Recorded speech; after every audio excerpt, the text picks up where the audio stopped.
meja kehadiran kalian. Baik Bu. Tania Pateda, hadir Ibu.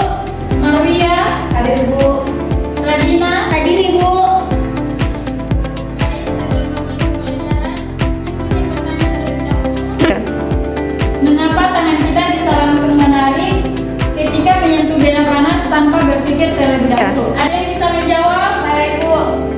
Karena gerak refleks Ibu. Betul sekali, hal tersebut disebut dengan gerak refleks.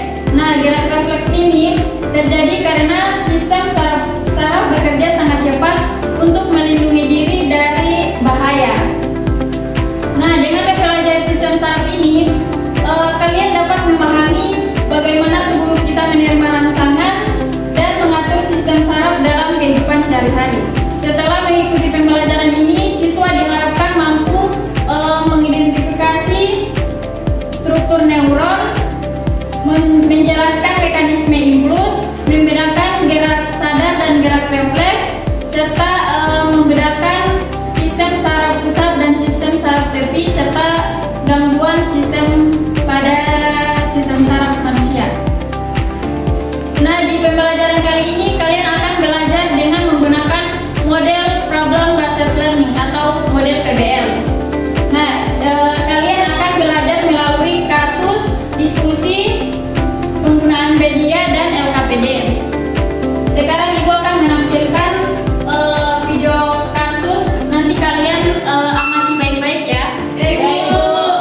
Sekarang kalian perhatikan kasus permasalahan yang Ibu tampilkan ya, di mana seorang remaja ini mengalami kesemutan, refleks melemah, dan sulit menggerakkan tangan setelah benturan ringan.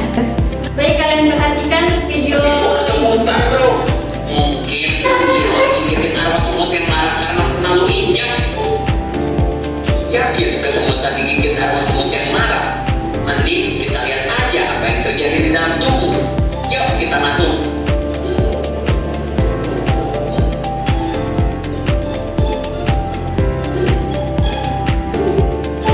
Ya ampun, macet apa lagi nih?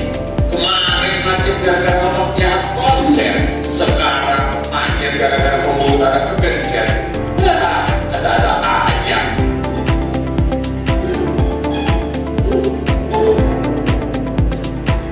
Kalian lihat kan ada dua kabel. Kabel aja itu saraf. Yang ini saraf sensorik yang tugasnya ngirim info ke gua. Kalau yang ini saraf motorik. Lewat saraf ini gua ngirim perintah guys. Karena sensorik dan motorik kegencet, akhirnya gua gak bisa dapat info ataupun ngirim perintah ke daerah yang kegencet. Terus saraf-saraf ini juga butuh oksigen yang di bawah darah. Karena pembuluh darah ikutan kegencet, akhirnya saraf di daerah yang kegencet kekurangan oksigen. Kejadian-kejadian di atas tadi yang bikin area yang kegencet mati rasa, dan akhirnya terjadilah kesemutan. Pasti sekarang banyak pertanyaan yang di kepala kalian tentang gangguan sistem saraf yang lain ya. Nah, pertanyaan-pertanyaan itu nanti kita akan jawab melalui diskusi dan penyelidikan. Baik Ibu. Baik, untuk memperjelas materinya, Ibu akan membagikan kalian dalam 4 kelompok. Untuk kelompok 1, Tania sama Junandia. Kelompok 2, Maria dengan Nurul, dan kelompok 3, Radina sama Makfira. Kelompok 4, Imana dengan Nirmala. Baik Ibu. Baik, Ibu akan membagikan LKPD ya. Baik Bu.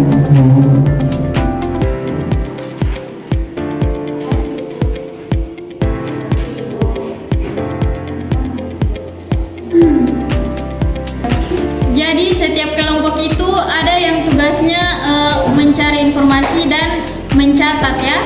Baik Ibu. Silahkan kalian untuk mengerjakan LKPD itu kalian boleh menggunakan modul, video, dan barcode QR yang sudah disediakan ya. Baik Ibu. Gunakan media tersebut untuk memahami struktur neuron, jalur impuls, sistem saraf pusat dan tepi, serta gangguan sistem saraf. Sekarang kalian pilih salah satu gangguan sistem saraf, misalnya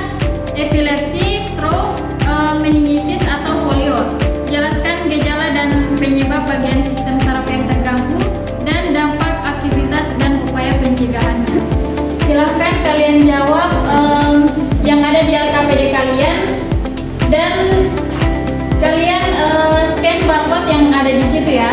Baik Ibu.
Amin.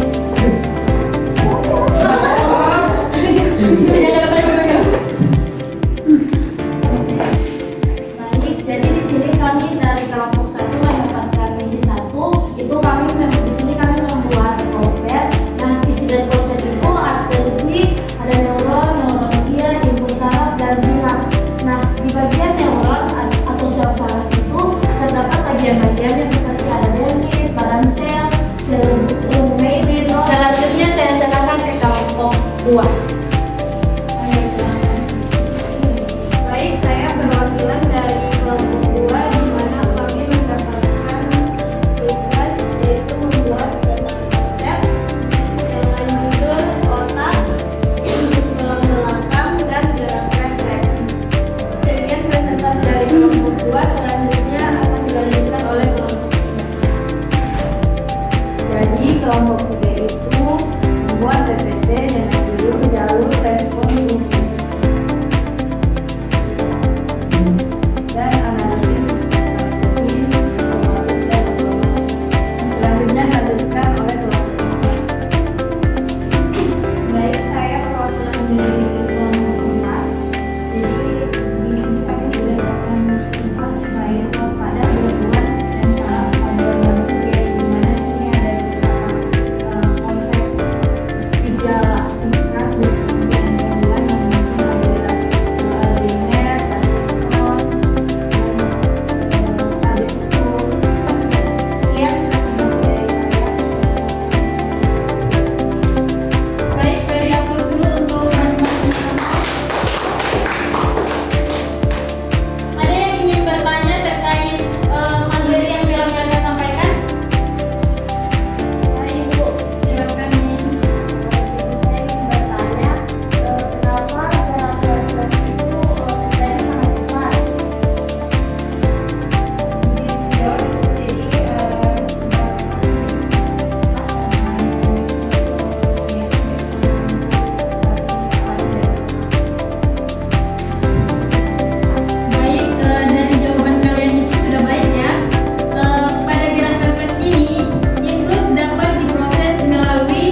mekanisme penghentian